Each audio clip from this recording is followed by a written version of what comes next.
Avram lifted up his eyes. He saw the three wayfarers, ran out to them, bowed down full face in the sand. Please come in. Please have something to eat. He quickly ran to prepare food, to prepare beverage, and Avram stood over them like a waiter. At a certain point, one of the malachim turned to Avram and say, Ayeh Sara ishtecha, where is Sara your wife? Rashi's bothered by the fact that that doesn't sound polite. Here this man just ushered you into his house.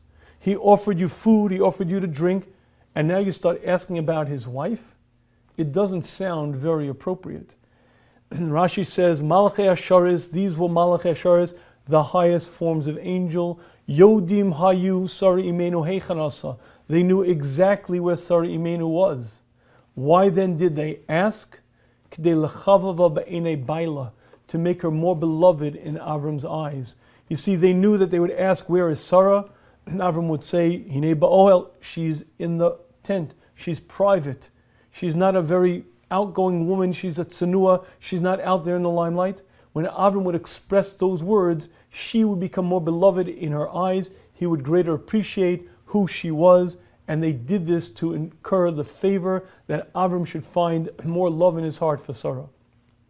And this Rashi is very difficult to understand. Because if the Malachim are overstepping their bounds, why are they doing it in this situation? Avram and Sarah enjoyed the greatest love, the most powerful Shalom Bayis imaginable. Each person a tzaddik, each person totally dedicated to the other. Two completely other-centered people who joined together.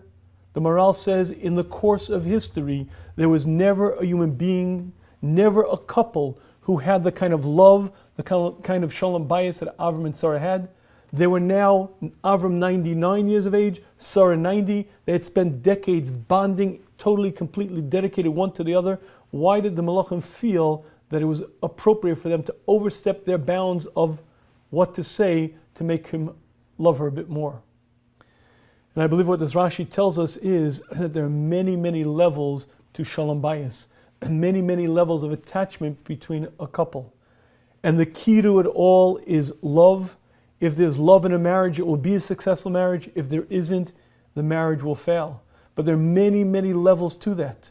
The Malachim felt, Avram, you did something for us. It's only appropriate we do back for you. What can we do? We could add another little bit. Granted, your Shalom Bayis, the peace in your home, the harmony is 99.9%, but there could be more. What they were doing was adding another little bit to make him look at her with more love in his eyes.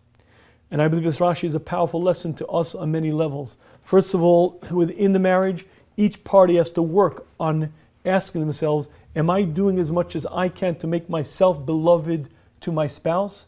And number two, am I focused on the qualities of my spouse that causes me to love her? And it also functions outside. Understanding that Shalom Bayis is a very precious commodity.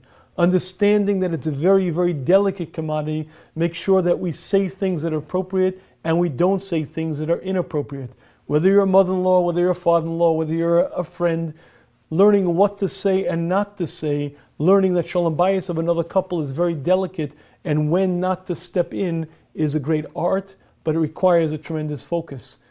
And what this Rashi is telling us is it's a never-ending process. It requires constant growth, and you could be at a very high level. You have to constantly increase, constantly add to it, because there are ever greater levels of Shalom Bayis and love between husband and wife.